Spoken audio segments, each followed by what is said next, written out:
Muy bien, muy buenas noches, doctor Javier Subieta. Muy buenas noches, compañeros. Si es que el video lo van a ver los compañeros.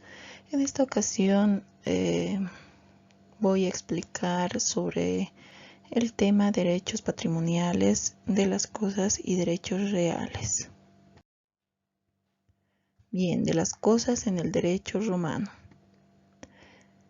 Lo primero que vamos a abordar en esta ocasión, ¿qué es la cosa?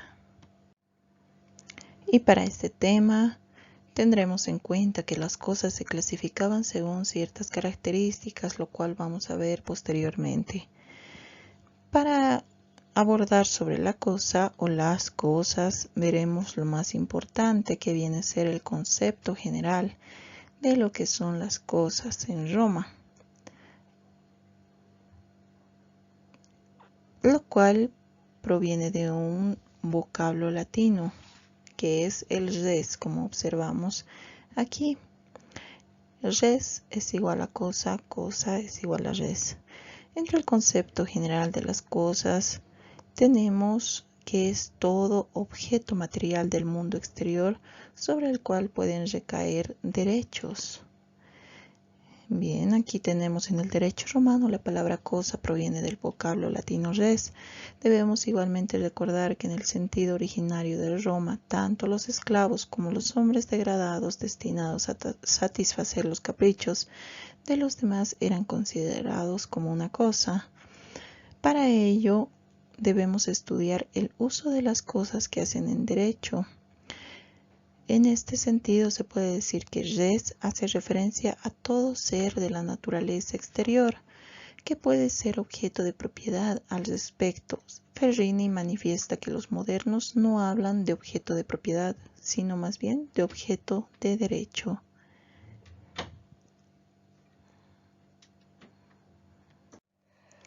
Bien, continuando con la exposición, tenemos la división de las cosas. Entre ellas, la primera, que es desde una perspectiva filosófica, que se dividían en corporales, las cuales eran quae tangi possunt, las cosas que se pueden tocar, lo que hoy llamaríamos cosas tangibles,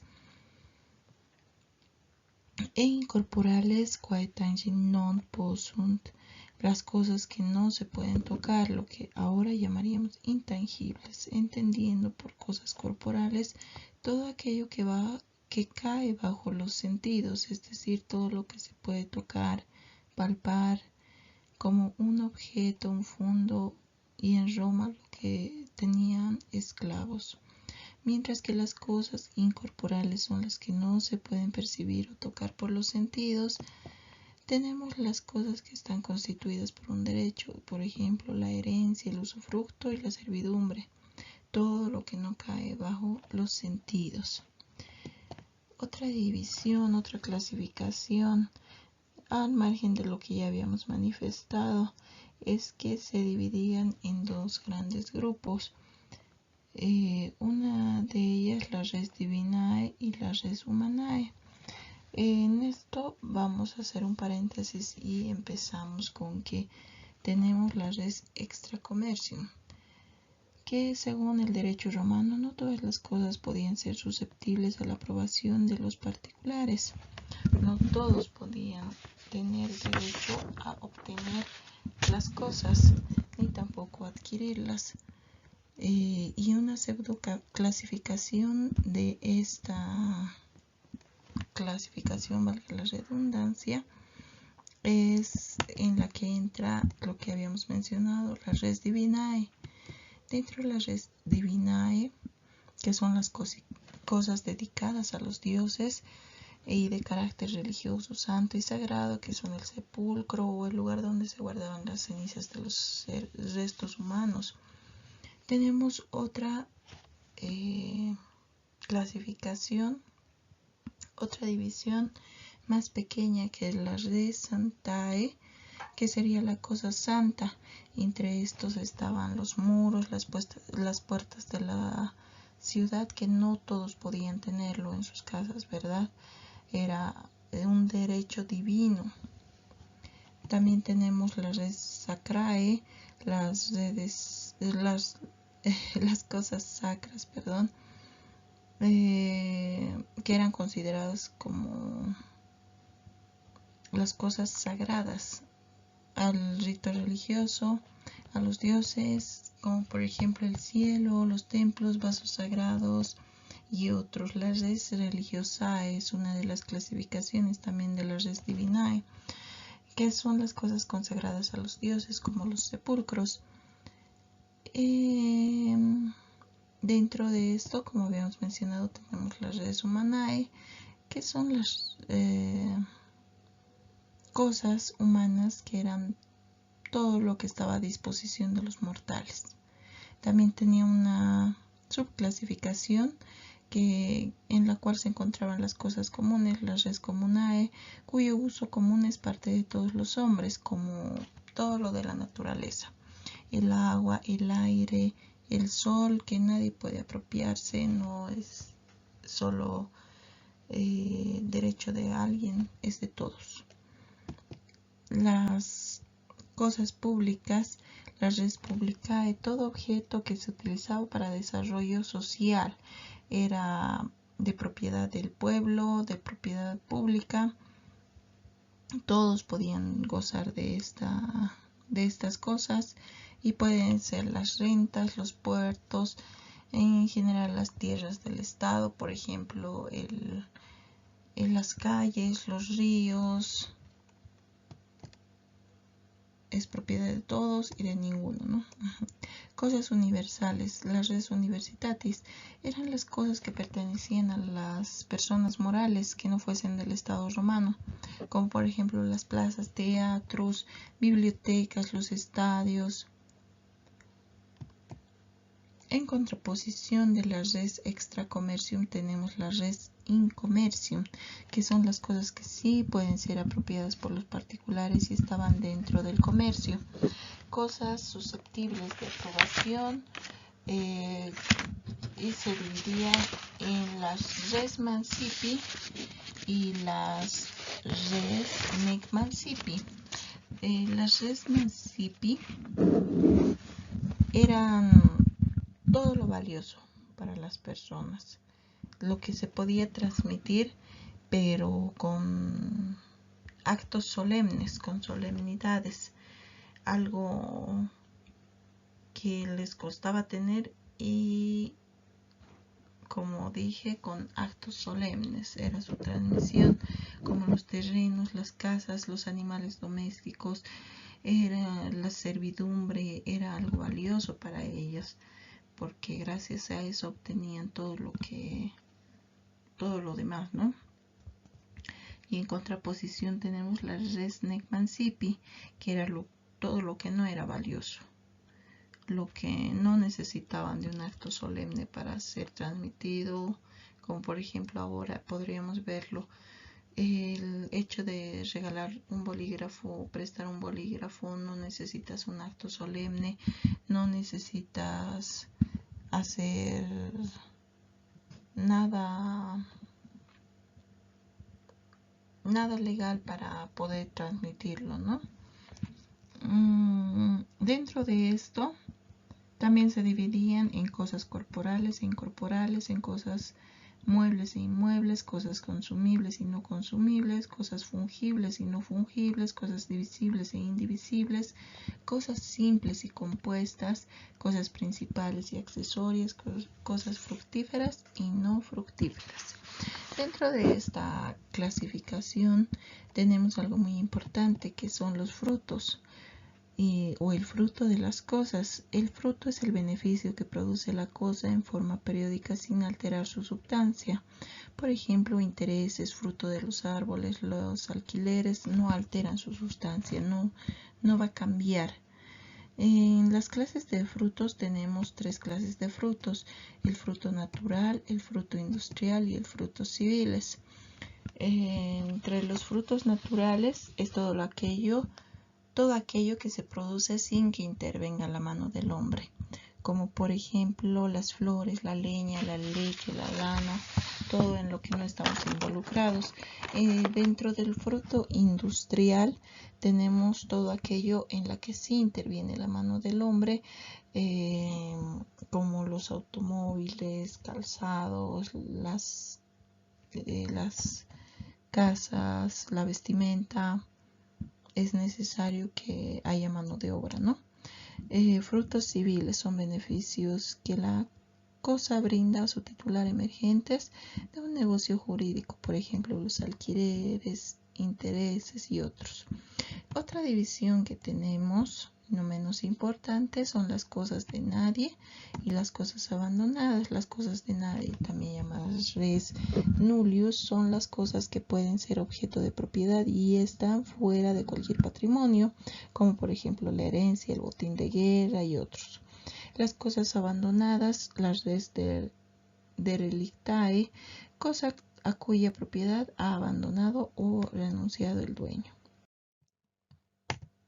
Continuamos con lo que es el patrimonio, que nos dice que todo lo que ahora vivimos, todo está adaptado a la concepción romana. Como habíamos visto, el derecho romano es la base de todas las leyes actuales, todo. A eso nos hemos basado y con eso estamos viviendo. El patrimonio es todo lo inherente a la personalidad humana. Son valores positivos, bienes. Entonces podríamos decir que el patrimonio es el conjunto de derechos del que puede ser titular una persona, así como las obligaciones o cargas que los gravan. Etimológicamente proviene de la voz latina patrimonium, que significa lo recibido del padre o del pater. En el derecho romano, el patrimonio constituyó un ente o una universalidad jurídica tutelada por la ley, que se integra no solamente con las cosas corpóreas, sino con todos los bienes, créditos, derechos y acciones de que fuera titular una persona. Aquí hablamos de los derechos patrimoniales también, lo que se refleja sobre el patrimonio tienen como característica principal satisfacer necesidades económicas. Entonces, siendo algo que satisface necesidades económicas, se valora mucho un común denominador, que sería el dinero. Clases de derechos reales. Dentro de las clases de derechos reales tenemos los que se ejercen sobre la cosa propia, iura in re, y los que se ejercen sobre la cosa ajena, iura in re aliena.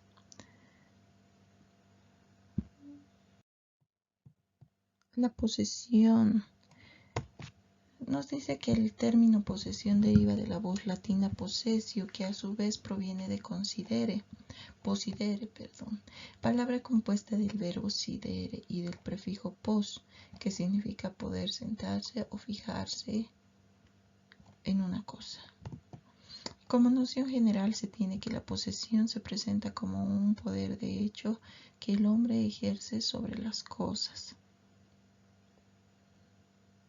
Es decir, para los romanos, el hecho de tener en su poder una cosa corporal, reteniéndola materialmente con la voluntad de poseerla y disponer de ella, como lo hacía un propietario, es decir, tener algo y disponer de ella tal como se debe, se podría decir.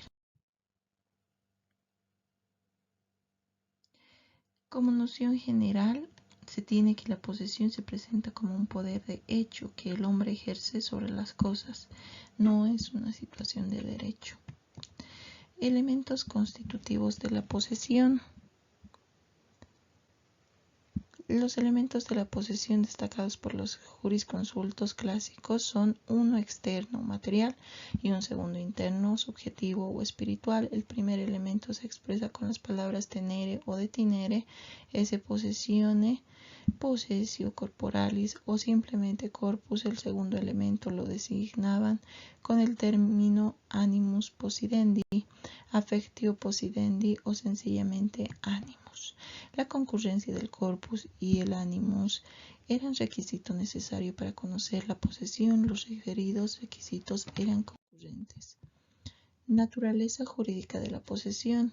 Es un problema merced a que para unos la posesión es un derecho y para otros un hecho, lo que hablábamos hace un momento.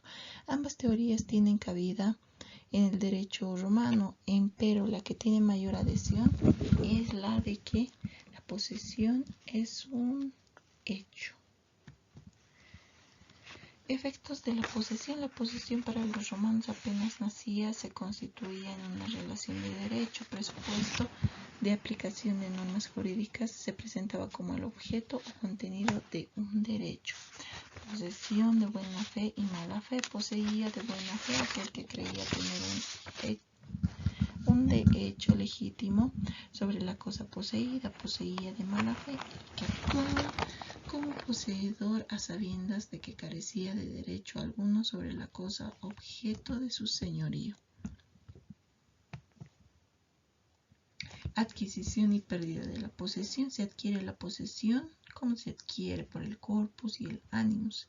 El momento en que se encuentran reunidos ambos elementos, la aprehensión y la intención, habrá adquisición de la posesión. ¿Cómo se pierde? Siendo la concurrencia del corpus y el animus necesaria para la adquisición de la posesión, es lógico que cuando cesaban ambos elementos se perdía la posesión. Como relación de hecho, también podía extinguirse la posesión por la pérdida de uno de sus elementos, el corpus o el animus. Aquí tenemos a la protección de la posesión. Para ello se utilizaban los interdictos, que eran procedimientos judiciales cuyo objetivo es atribuir la posesión de una cosa a una determinada persona física o jurídica frente a otra, de manera provisional.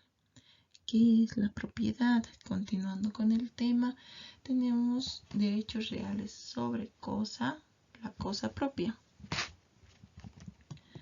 La propiedad o dominio que reúne todos los caracteres de los derechos reales y que tiene el contenido más amplio. Consecuentemente, la cosa propia sería un derecho real, concretamente el derecho de propiedad mediante el cual el titular tienen el poder de usar, gozar, disponer de la cosa, corresponde a la clasificación de iuria in re. La propiedad proviene del término latino propietas, que a su vez deriva de proprium, que significa lo que pertenece a una persona o es propio. Desde esta perspectiva podemos decir que la propiedad es el derecho subjetivo que otorga a su titular el poder de gozar y disponer plena y exclusivamente de una cosa. Elementos de la propiedad.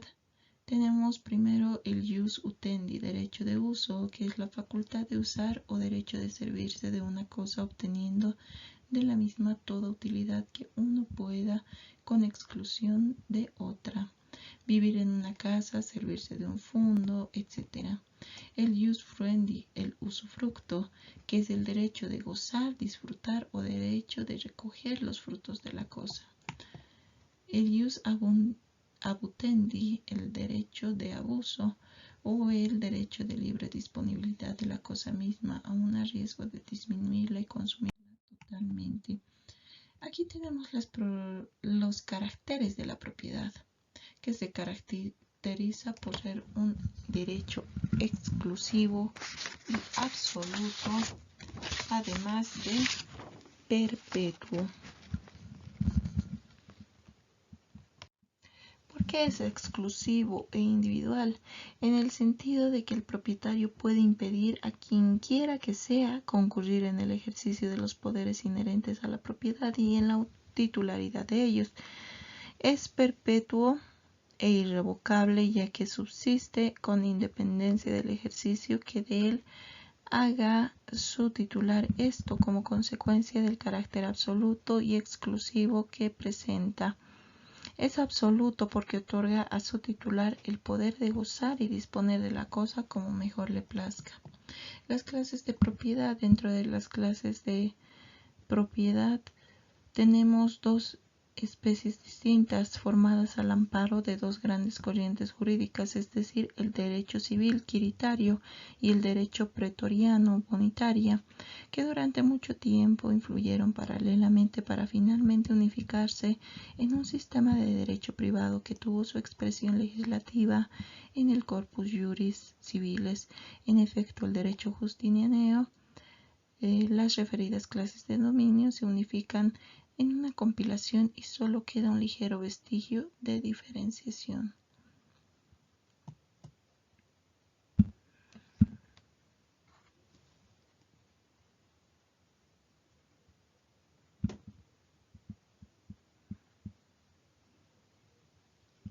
Limitaciones al derecho de propiedad. Inicialmente la propiedad tenía un carácter absoluto y rígido. Esto se revelaba a través del denominado fundo romano en la época quiritaria, posteriormente merced de las exigencias de la convivencia social. Para continuar, tenemos los modos de adquirir el derecho de propiedad. Dentro de los modos de adquirir el derecho de propiedad se encuentran los modos originarios y derivativos. Dentro de los modos originarios se encuentran la ocupación, la accesión, la especificación, la confusión, commixtion, la adjudicación y la usucapión. Dentro de los derivativos, el mancipio, la injuria cessio y la tradición.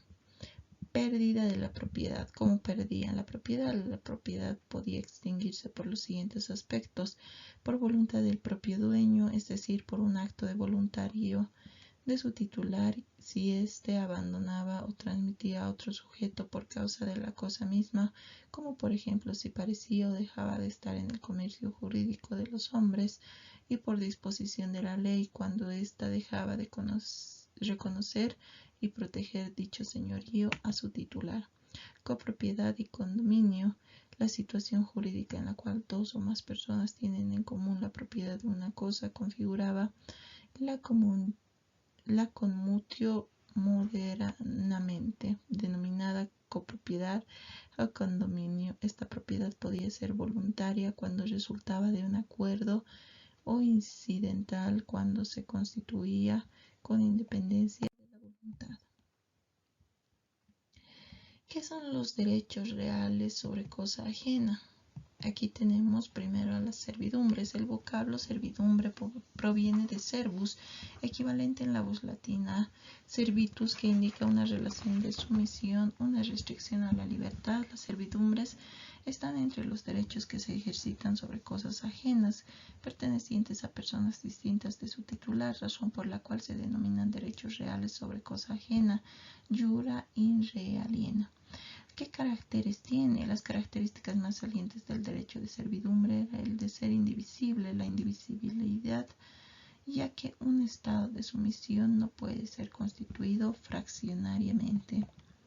En la clasificación, de acuerdo a la tradición justinianea, se dividen en servidumbres reales o prediales y servidumbres personales. Clasificación de las servidumbres. Servidumbres reales o prediales. Cuando el derecho de servidumbre se establecía sobre un fundo en provecho de otro fundo, se está en presencia de las llamadas servidumbres prediales o reales. En esa figura estamos frente a una sujeción permanente de un fundo denominado sirviente frente a otro llamado dominante, el cual se aprovecha de una actividad que podía desplegar sobre el sirviente. Dos clases de servidumbre prediales eran conocidas en el derecho real romano: las rústicas o rurales y las urbanas. Las servidumbres personales son aquellas en las que se ha concedido a una persona determinada y distinta del propietario el uso y aprovechamiento de una cosa con carácter de derecho real. Entre estas servidumbres se encuentran el usufructo, el uso de habitación, la operae Superficie. Al margen de estas, el derecho pretoriano llegó a introducir a los derechos reales el derecho de superficie, derecho real sobre cosa ajena, transmisible inter vivos, por el cual el titular estaba facultado al pleno disfrute del edificio levantando un suelo ajeno. Enfiteusis. Se denominaba enfiteusis al arrendamiento de muy largo plazo o a perpetuidad que se realizaba en beneficio de particulares de los terrenos del Estado y las comunidades. Finalmente tenemos los derechos reales de garantía, que en Roma nos dice que el patrimonio era la prenda común de sus acreedores ante la insolvencia de los deudores que podía tornar ilusorios los derechos de los acreedores, y para evitar tal situación se admitió que una deuda podía garantizarse por medio de un tercero, que en carácter de fiador asumía el compromiso de cumplir la obligación. Constituyendo los derechos reales de garantía, se tenía una clasificación de la fiducia, el pignus y la hipoteca, tres modalidades de garantías reales, aunque solamente el pignus y la hipoteca llegaron a configurarse como tipos particulares de derechos reales. Como ya habíamos mencionado, aquí tenemos las clases.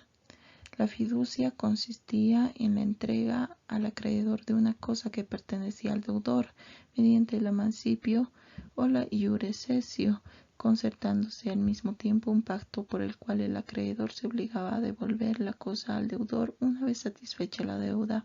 El pignus, que preferentemente se aplicaba a cosas muebles, consistía en ceder la posesión del bien sobre el cual se constituía la prenda.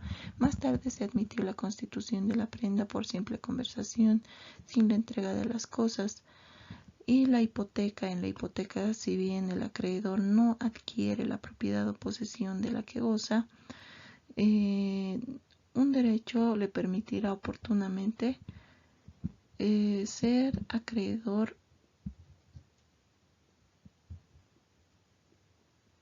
del bien cualquiera sea la persona que lo detente. Hasta aquí la disertación. Mil gracias por su atención. Buenas noches.